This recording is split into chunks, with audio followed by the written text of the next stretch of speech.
Olá, às 6h45 da manhã nós vamos apresentar mais um vídeo em continuidade ao anterior, ou seja, aquele em que nós apresentamos no final este livro, que é Jung e o Tarot, escrito pela doutora Sally Nichols, discípula de Jung, editora Cultrix, e que explora um joguinho que aparentemente seria uma brincadeira. Mas, antes de explicar o que é essa figura e o que é que esse livro tem e a importância desse jogo, vamos agradecer mais uma vez por aqueles que se inscreveram. Houve um aumento de inscritos no canal, houve um aumento de visualizações e houve um aumento de doações. A nossa conta do Nubank realmente está com uma quantia já substancial. Então, muito obrigado. Então, parece que a minha indignação, embora não tenha sido uma coisa racional, parece que despertou algumas pessoas. Então, fica aqui minha gratidão e pedindo ainda que continuem se inscrevendo, né? Os 6.000 visualizadores que nós atingimos, então se inscrevam, porque nós só temos 330 inscritos, 6.000 visualizadores, então ainda dá para muita gente se inscrever para atingir 1.000. E aí, vamos então voltar de onde nós paramos, daqui. O que nos interessa é este livro, e essa figura especificamente, que vai ser reproduzida através de uma brincadeira que nós selecionamos aqui para mostrar a vocês, que é a mesma figurinha que começa ali, ó. Tá vendo? Ó? Aqui está, nós já mostramos, se compararmos é a mesma figurinha. Então vamos chegar a isso. Mas vamos ter que esperar, vocês vão ter que esperar um pouquinho. Antes da gente chegar aqui, nós vamos voltar novamente e mostrar a vocês o cerne, o foco do problema. O foco do problema, como vocês já sabem, é que existem 3 cérebros, quer dizer, aparentemente, quando o médico olha, vê apenas um cérebro, que é chamado cérebro cortical, mas quando dá um corte, ele vê o cérebro cortical, o cérebro límbico e o cérebro reptiliano, que achou-se que era o cérebro das lagartixas, dos dinossauros, dos lagartos, e que não tinha importância nenhuma. Na verdade, este comanda tudo. Então, apresentamos a vocês uma pessoa, um gênio, um judeu austríaco. Mostramos a vocês ele. Vocês devem reconhecê-lo. É uma figura muito importante e tem um retrato clássico dele. Vamos chegar aqui. Esta é a fotografia dele com o charuto na mão, Dr. Sigmund Freud, o conhecidíssimo Freud, né, que não sabia ainda que havia 3 cérebros. Não sabia. Então, quando ele viveu, ele era médico austríaco, portanto, vienense, mas aqui não sei, em 1900. Viveu em 1900 e foi para os Estados Unidos em 1940. Então, ele não sabia ainda que havia 3 cérebros, mas sabia que havia 3 consciências, que ele chamou de consciente, subconsciente e id, que mais tarde alternou com o nome id ou inconsciente. Bem, Dr. Freud, ainda jovem, não nesta idade que ele estava aqui, ainda muito jovem, quando terminou o curso de medicina, ele foi para Paris. Ele morava na Áustria, foi para Paris. E lá em Paris, na faculdade de Salpêtrière, um outro médico chamado Dr. Charcot, estava fazendo estudos sobre um fenômeno aparentemente inexplicável, que se chamava histeria. Ele botou no meio da sala uma senhora sentada numa cadeira. Perguntou a esta senhora, diante de todos os alunos, todos eles médicos, era uma faculdade de medicina, Salpêtrière era uma faculdade de medicina em um hospital, e ele perguntou àquela senhora se ela via qualquer coisa em volta. Ela disse que não via. Mas quando ele pegava uma pequena lanterna e iluminava o olho dela, a pupila se contraía, o que significa que o nervo óptico estava vendo a luz, porque ele se contrai quando a luz é forte e ele se dilata quando a luz é fraca. Então, quer dizer, quando o olho estava normal, portanto, e ele testava isso, iluminando com uma pequenina lanterna, né, a pupila dela, e a pupila se contraía. Essa contração significava que ela estava vendo. Quer dizer, fisiologicamente o olho não tinha nenhum problema. Ele estava recebendo o estímulo, a informação. Essa informação estava entrando pelos nervos, pelo nervo óptico, chegando até o cérebro cortical, mas não era interpretada, era bloqueado. Ou seja, ao invés da informação ser interpretada, processada, havia um bloqueio. Essa era a investigação do Dr. Charcot. Escreve Charcot, com T no final. E aí ele hipnotizou a mulher. E quando hipnotizou a mulher, disse a ela que agora ela podia ver. E aí pegou um objeto qualquer, uma bolsa, e botou na frente dela e disse: o que é isso? Ela disse: é uma bolsa. Quer dizer, quando hipnotizada, ela via. Ou seja, o obstáculo desaparecia. Quando ele suspendia a hipnose, acordava ela e trazia ela de volta, ela não via. Ou seja, quando ela estava desperta, havia um obstáculo que deve ter sido alguma coisa que aconteceu, que ele chamou de trauma, alguma coisa violenta que deve ter causado um impacto muito grande emocional e que produziu um efeito chamado trauma. Um trauma é um choque. E esse choque fez com que a mulher não quisesse ver inconscientemente. Vejam bem, não era consciente. Isso a mulher não sabia disso. Ela simplesmente, a única coisa que ela sabia é que ela, quando estava no estado desperto, ela não conseguia ver. Era só isso que ela sabia. Se despertasse ela não via. Então a resposta estava aqui no inconsciente. Desperta, ela não via. Hipnotizada, ela via. Então o inconsciente estava colocando um bloqueio exatamente onde? Aqui no córtex cerebral. Ele estava ordenando, ele manda em tudo, já disse a vocês, ele é o chefão, ele estava mandando, dando uma ordem para que a impressão visual que vinha do mundo exterior, como aquela luminária está vindo aqui, ó, então o sinal chegava até o olho, chegava até a retina, a pupila, o nervo óptico, mas quando chegava no córtex cerebral era bloqueado. Por quê? Porque o inconsciente mandava. Por que o inconsciente mandava? Por que bloqueava? Era essa a investigação do Dr. Charcot.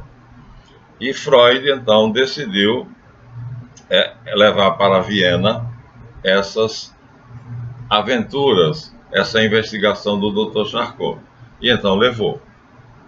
E aí começou a perceber, então, que através do tratamento por hipnose, hipnotizando as pessoas.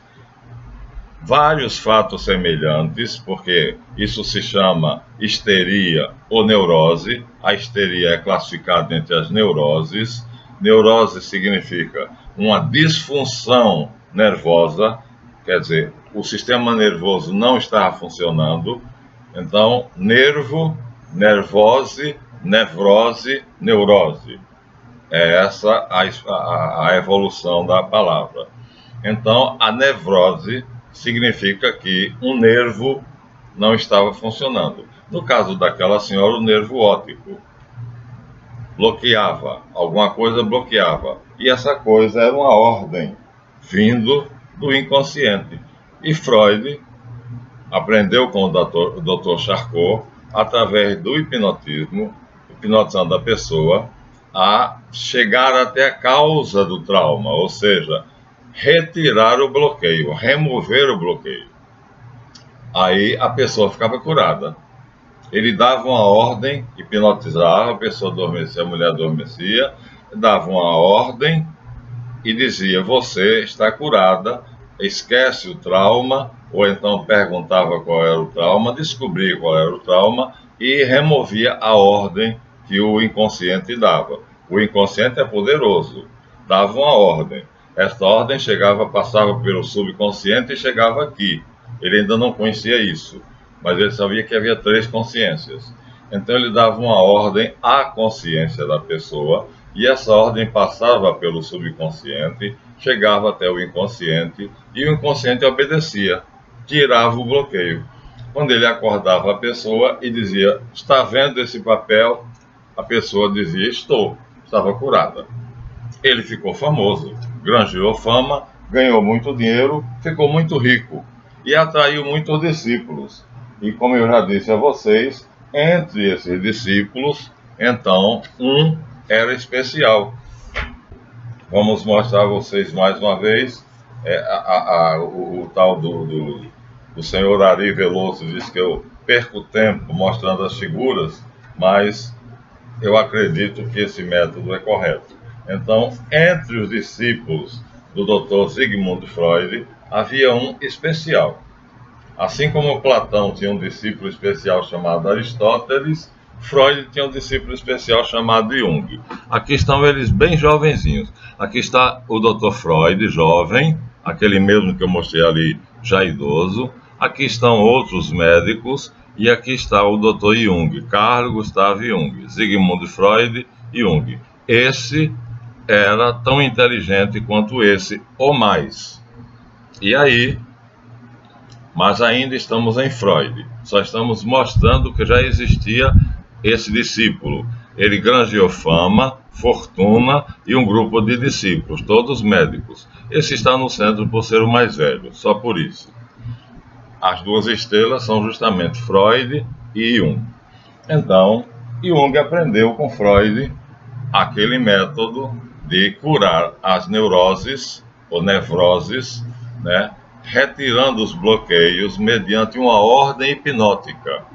Hipnotizava a pessoa dormia, e quando a pessoa estava dormindo, ele ordenava que a pessoa dissesse o que foi que causou aquele trauma, o que foi que fez com que ela sentisse um choque tão grande, descreva o que foi que fez com que você ficasse chocada, com que você tivesse chocada. Vou dar um exemplo aqui.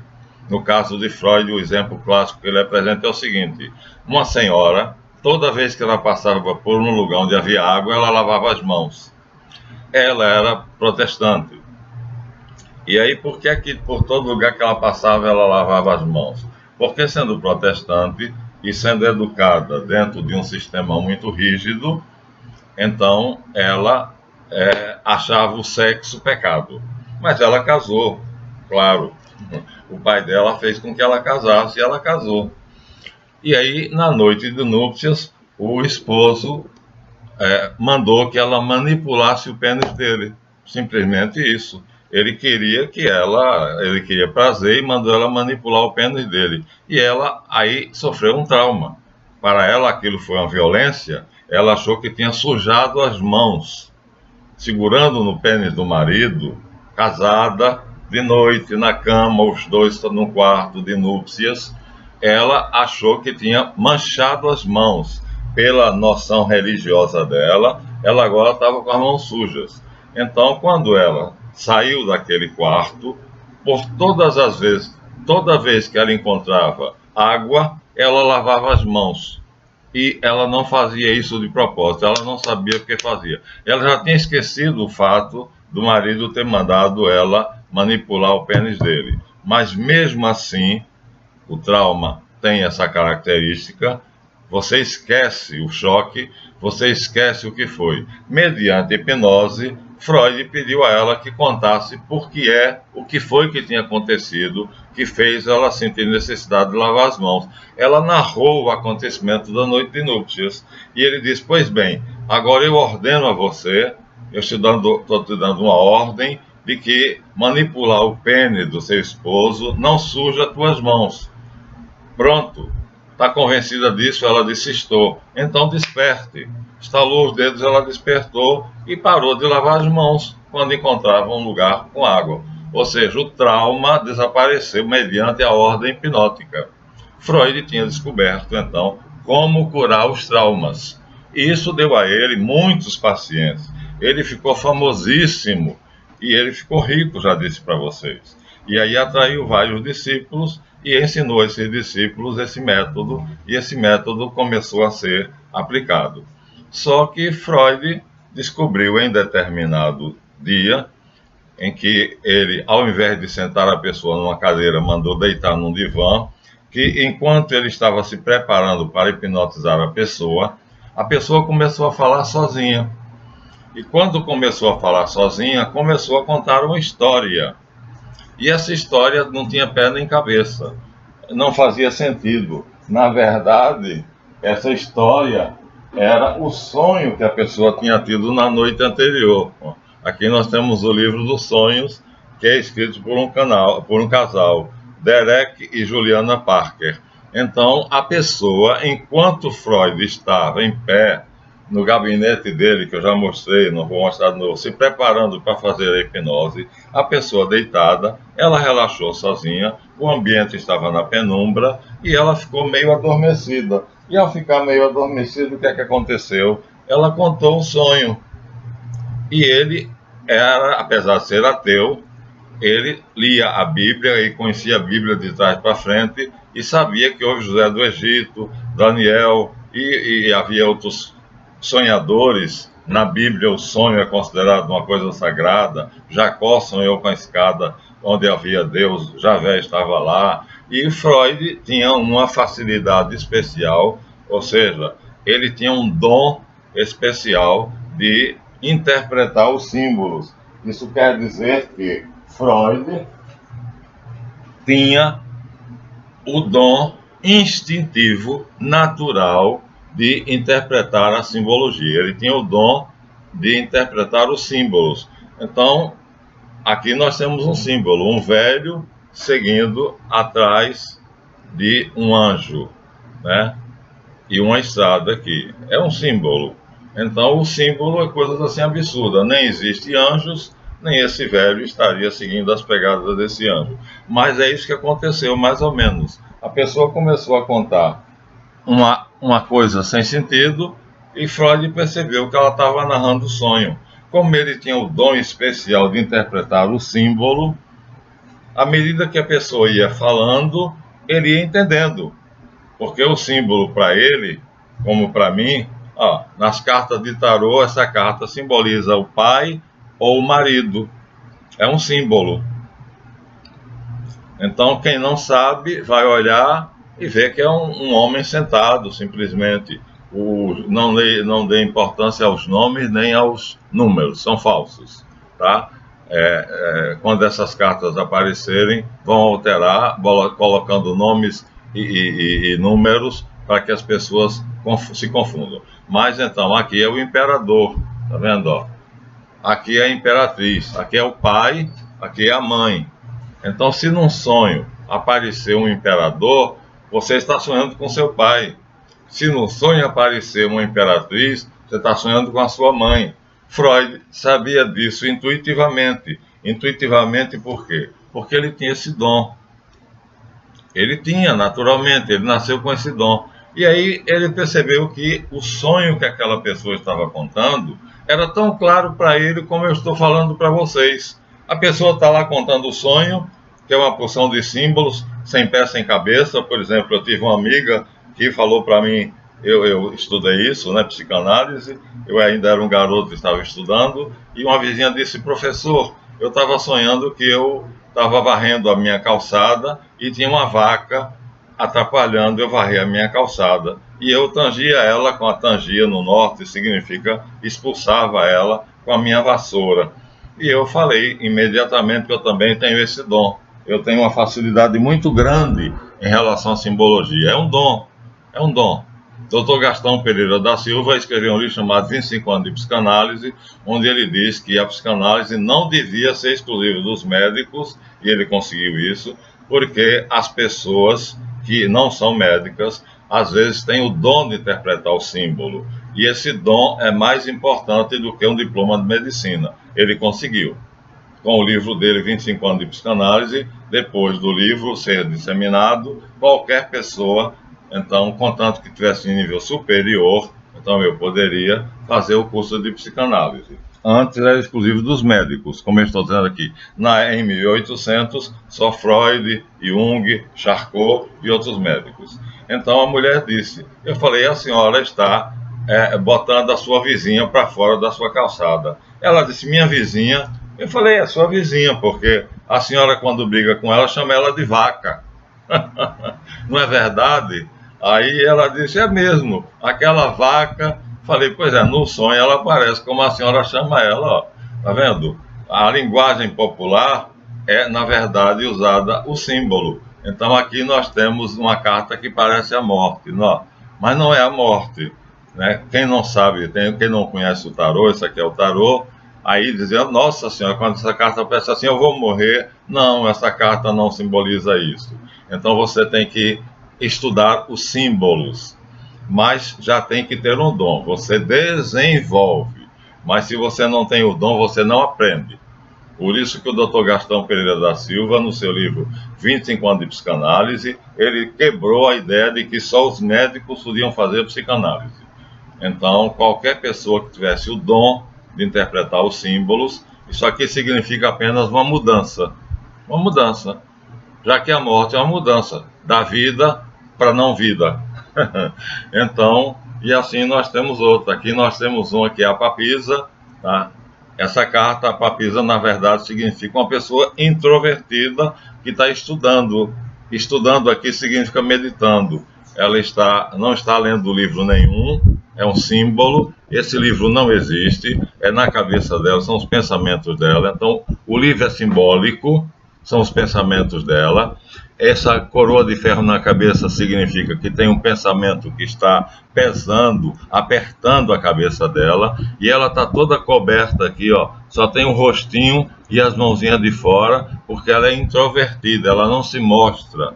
Uma pessoa introvertida é aquela que se esconde dos outros, ela não fala dela para os outros. É o que essa carta simboliza. E eu tenho esse dom de interpretar os sonhos, os símbolos, como Freud tinha e como Jung tinha. Através desse dom, eu me tornei psicanalista e consegui mais sucesso do que o meu médico. Eu fui psicanalizado, já contei a história do Dr. Lessa, e ele disse que eu não precisava dele para interpretar meus sonhos, porque eu interpretava melhor do que ele. E aí ele me deu um diploma de psicanálise, né? Mas então é isso. O que é que acontece então? Então o que acontece é que o Dr. Freud se torna rico. Aqui ele já está rico, jovem ainda, tá vendo? Ó? O mais importante aluno dele é Carl Gustav Jung, que vai ser mais inteligente do que ele, vai ter esse dom da interpretação dos símbolos mais do que ele. E aqui nós temos outros médicos, alunos dele, aqui é o mais velho, que vão querer saber interpretar os símbolos. Aqui em cima é quem? Joseph Breuer, foi outro médico que disse a Freud que a psicanálise não ia dar certo, era melhor continuar na hipnose. Mas ele teimou e, contrariando um amigo médico, a psicanálise hoje é uma ciência. Então Breuer escreve Breuer, estava errado. E ele fundou Freud, contrariando Breuer, fundou a psicanálise. E Jung também discordou de Freud em relação a uma coisa. Freud era ateu, mas ele conhecia a Bíblia, ele lia a Bíblia, porque era judeu. E através das histórias da Bíblia, ele percebeu que o símbolo era muito importante. E ele tinha um dom, que era interpretar os símbolos. E aí, através desse dom, quando ele estava se preparando para hipnotizar uma pessoa, então a pessoa começou a contar o sonho, e ele, ouvindo o sonho, ele interpretou facilmente, sem precisar hipnotizar a pessoa. Aí ele descobriu que não precisava da hipnose, não precisava do hipnotismo, não precisava hipnotizar a pessoa. Aí ele fundou, ele criou, mudou o método, ele criou outro método. Ele inventou uma ciência nova, chamada psicoanálise. Através do sonho que a pessoa contava, ele interpretava o sonho, e aí, pela interpretação do sonho, ele sabia a mesma coisa que se ele estivesse hipnotizando a pessoa, sem trabalho. Hipnotizar dá um trabalho danado, dá 1 hora e meia de tempo só para hipnotizar. Enquanto que a pessoa, ao deitar, fechar os olhos e se lembrar do que sonhou, é assim, no estalar de dedos. Então ele, claro, foi para o mais fácil. Saiu da técnica da hipnose, em vez de levar 1 hora e meia hipnotizando a pessoa para descobrir qual era a raiz do trauma, ele simplesmente deitava a pessoa num divã e dizia: conta o seu sonho. E a pessoa fechava os olhos, contava o sonho, num ambiente meio com pouca luz, para a pessoa se sentir mais perto do quarto, imaginando a sua cama, o seu quarto. A pessoa ia contando o sonho e ele ia anotando. No livro tem uma figura aqui de brincadeira, que eu não sei se eu vou encontrar. Aqui está o Dr. Charcot. Aqui está o Dr. Charcot. No meio está na sala de Salpêtrière, que era um hospício, mas que tinha uma faculdade de medicina. Ele está aqui dando aulas, mostrando o método dele, que era de hipnotizar para curar. Freud começou por esse método de Charcot, mas depois ele descobriu outra coisa. Ele descobriu que através da interpretação dos sonhos era muito mais simples. Bastava que a pessoa contasse o seu sonho. E a pessoa contando o sonho, ele ficava do lado. Aqui está uma brincadeirinha, aqui está uma criança porque contando o sonho deitado no divã, e aqui está o psicanalista anotando o sonho. Depois ele vai interpretar o sonho. Mas isso vai ficar para o próximo vídeo. Então Freud aprendeu com o Dr. Charcot na escola de Salpêtrière, em Paris, que era um hospital, onde se tratavam as pessoas que tinham neuroses, principalmente a histeria, mas Freud estendeu isso a um campo enorme, a todas as neuroses, e Freud descobriu a pólvora. Ele percebeu que, em vez de gastar 1 hora e meia, bastava mandar a pessoa contar o sonho. Isso é uma figura de brincadeira, mas é clássica. O psicanalista anota o sonho da pessoa, a pessoa deitada, e depois ele interpreta o sonho. E na interpretação do sonho, através dos símbolos, ele decodifica, ele interpreta os símbolos, e ele vai saber o que é o sonho da pessoa, vai dizer qual é a razão do trauma, do mesmo jeito que a hipnose, sem precisar da hipnose. Ou seja, sem gastar tanto tempo, ele vai saber qual é a raiz do trauma e vai curar o trauma. O método é um pouco diferente, né? A metodologia é diferente, não vamos entrar aqui na questão. Conheço profundamente, porque eu sou psicanalista, e eu tenho esse dom também de interpretação dos símbolos. Então, por isso que eu vou mostrar para vocês esse baralho aqui, que é o caminho que vai sair do sendo para o ser. É o caminho, aqui é o caminhante, na verdade, tá vendo? Está escrito louco, aqui é mentira, não tem nada a ver com louco. É mentira. Aqui é um caminhante, é nós que estamos caminhando, é a vida, é uma pessoa caminhando pela vida fora, é uma pessoa vivendo. O caminhante é um símbolo para indicar que eu estou caminhando pela vida fora, entendeu? Então veja como é simples, é um símbolo. Parece o quê? Um palhaço, uma pessoa vestida de palhaço, caminhando com um cão mordendo a roupa dele. Na verdade, é um símbolo para quem sabe interpretar o símbolo, e eu sei, e muita gente sabe. Então, na verdade, isso aqui é um caminhante. Mas esse caminhante aqui não tem que estar vestido de palhaço. Somos nós que somos tolos, que achamos que nós somos donos da nossa vida, quando, na verdade, como eu disse a vocês, quem manda em tudo é o inconsciente. Lembram que eu falei para vocês? Quem é que é o dono da bola? É o inconsciente. É ele que está aqui, ó, hoje chamado sistema reticular ou tronco encefálico, mas quando foi descoberto era chamado cérebro reptiliano ou complexo R. E ele era quem dava a ordem, ou seja, ele criava um bloqueio a alguma coisa da pessoa e a pessoa ficava doente. Por exemplo, ansiosa, ficava com a síndrome de pânico. Eu tive 3 vezes a síndrome de pânico. 2 vezes eu usei médicos, a terceira vez eu mesmo me curei. E assim, Freud descobriu uma ciência chamada psicoanálise.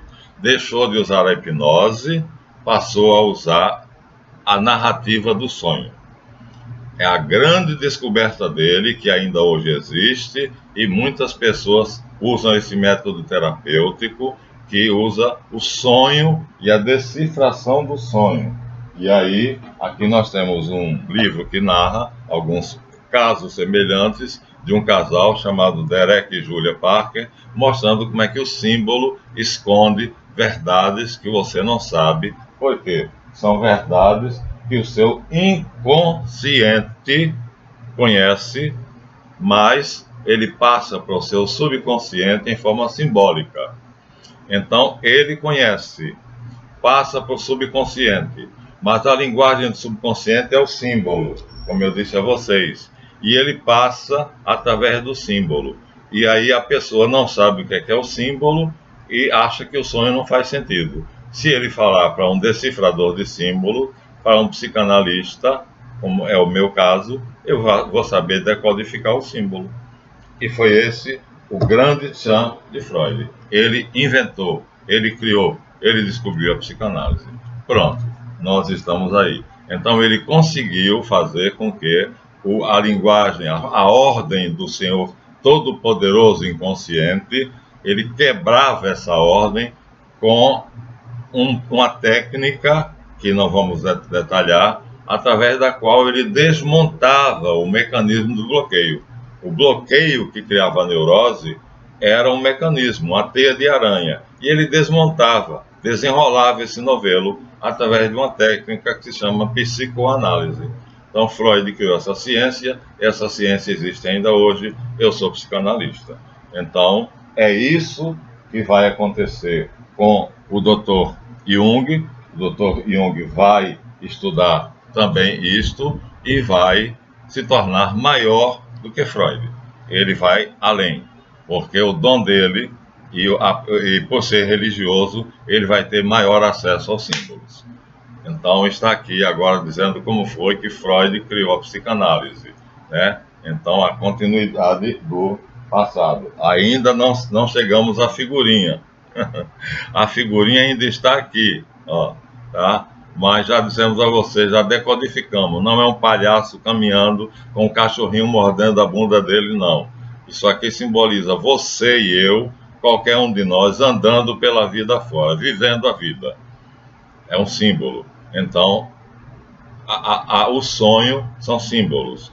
E eu converso toda manhã comigo mesmo, decodificando meu sonho. Qual foi o sonho que eu tive? Aí eu me lembro do sonho, decodifico o sonho, e aí eu sei, converso com o meu próprio subconsciente.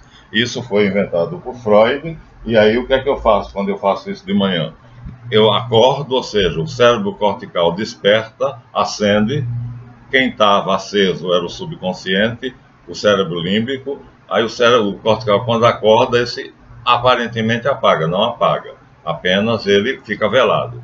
E aí eu tento me lembrar, tento tirar dele as lembranças do sonho. E aí decodifico o sonho e eu sei o que é que foi que eu sonhei e eu consigo conversar comigo mesmo e saber qual foi a mensagem, sempre é muito importante, que o subconsciente me disse naquela madrugada. E assim eu converso comigo mesmo. e a mensagem é sempre vinda do inconsciente. Ou seja, eu tenho acesso ao meu inconsciente através do subconsciente pela linguagem dos símbolos. Isso é a psicoanálise. Pronto. Era a nossa aula de hoje, mas ainda não chegamos aonde queríamos. Nem chegamos à figurinha. Eu mostrei, é só por curiosidade, mas ainda não chegamos, né? Mas chegamos ao fato de que Freud fundou a psicanálise. Enfim, aos 35 minutos, agradecemos a vocês a visualização e estamos agora, então, continuando a série Jesus de Nazaré. Agora essa se chamará Jesus de Nazaré. Será a continuidade da outra, mas a outra estava ficando muito grande, então vou mudar de título, né? O anterior é o último, será o último. E esse já se chamará Jesus de Nazaré, porque é ele que diz que é o caminho. Eu sou o caminho, a verdade e a vida. E como nós vamos começar com o caminhante, então aqui está alguém caminhando. E Jesus diz que é o caminho. É o que vai nos interessar para saber como viver. Até a próxima, se Deus quiser.